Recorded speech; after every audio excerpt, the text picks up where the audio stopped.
The Red Sea has long been a crossroads of empires, carrying conquerors, traders, and exiles.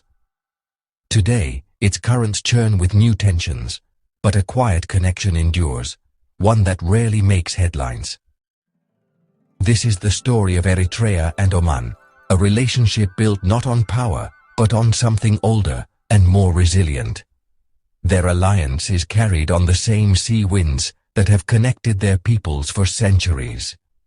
Why does fiercely independent Eritrea find its strongest bond with the quiet Sultanate of Oman, rather than the wealthy Gulf giants?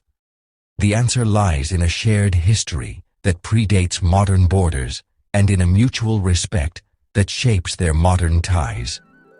While others have come to Eritrea with grand plans, Oman has always offered a quiet handshake and a listening ear. This is a story of trust, of two countries finding common ground in sovereignty and respect. In a world that measures alliances by noise and price tags, Eritrea and Oman show that the most enduring partnerships are often invisible. Their bond is not about changing one another, but about recognizing each other's values.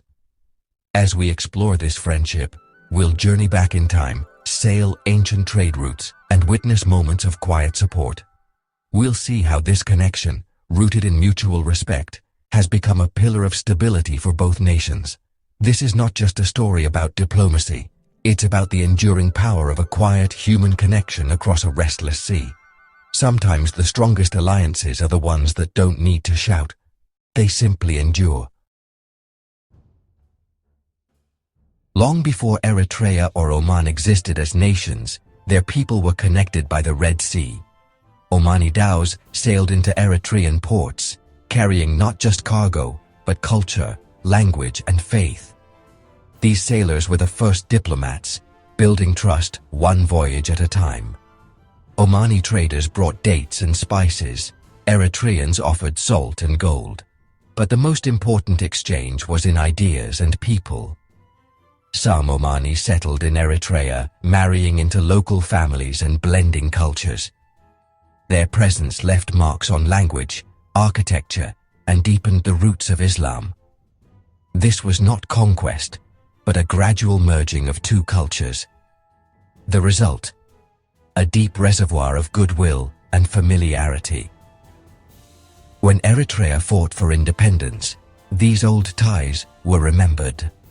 Omanis were seen not as strangers, but as distant cousins. This shared past makes their modern relationship feel natural, a continuation of a centuries-old conversation. Today, echoes of this connection remain in the faces of Massawa and the words of sailors in Salalah. This historical kinship is the bedrock of the Eritrea-Oman alliance. Unlike other Gulf relationships, it's not based on fleeting interests or money. It's rooted in a shared identity, forged over centuries of peaceful interaction.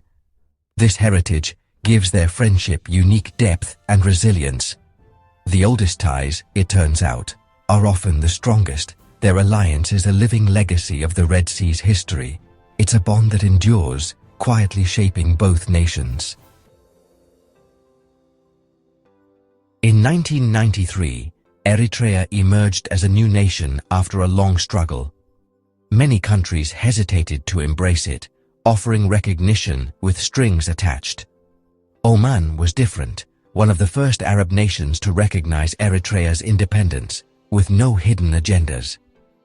Oman's message was simple: respect for Eritrea's sovereignty and right to choose its own path. This act of unconditional support was not forgotten in Asmara. It became the foundation of their modern relationship. While others saw Eritrea's newness as a vulnerability, Oman offered genuine friendship. Oman's policy of neutrality and non-interference resonated with Eritrea's fiercely independent leadership. This early recognition set the tone for everything that followed. Oman became a trusted partner, seeing Eritrea for what it was, not for what it could be used for. This was not about charity or grand gestures, but about the right of a nation to exist on its own terms. By honoring that right, Oman earned a trust that money or power could never buy. That first handshake was a promise of a different kind of alliance, one based on mutual respect and sovereign equality. Eritrea's relationships with Gulf states are often transactional and fraught with shifting interests. Saudi Arabia and the UAE have offered wealth and military support, but always with their own agendas. Saudi influence is cautious and strategic, often tied to broader rivalries. For Eritrea, these alliances feel constricting, a partnership where a smaller nation must always watch its step. Qatar once played mediator in regional disputes, but its commitment vanished when its own interests changed. These loud, fragile relationships make Oman's quiet consistency stand out. Oman never tried to use Eritrea as a pawn or force it into regional conflicts. Its diplomacy is about building long-term trust, not making grand announcements. For Eritrea, wary of foreign interference, Oman's approach is invaluable. It's the difference between a reliable friend and a powerful but fickle patron. In a region of loud ambitions, Oman's steady hand is rare. That's why its friendship endures. Eritrea's experience with the UAE highlights the contrast with Oman. The UAE saw Eritrea's coastline as a strategic asset during the Yemen War, building a major base at Asab. For a while, the partnership brought investment and activity, but the alliance was purely transactional, driven by immediate needs, not shared values. When the UAE's priorities shifted, so did its commitment. The base fell quiet, and the partnership faded as quickly as it began. Eritrea learned a hard lesson. Alliances built on shifting interests are never secure. Oman, by contrast, has never asked for a base or tried to pull Eritrea into foreign wars. Its investments focus on mutual economic benefit, not temporary military campaigns. The Emirati episode is a reminder that loud, wealthy partners are not always reliable. True alliances are built, not rented. Oman's steady friendship, rooted in respect for sovereignty, is worth far more. Eritrea now values quiet consistency over fleeting attention. The Eritrea-Oman bond thrives in the daily lives of their people.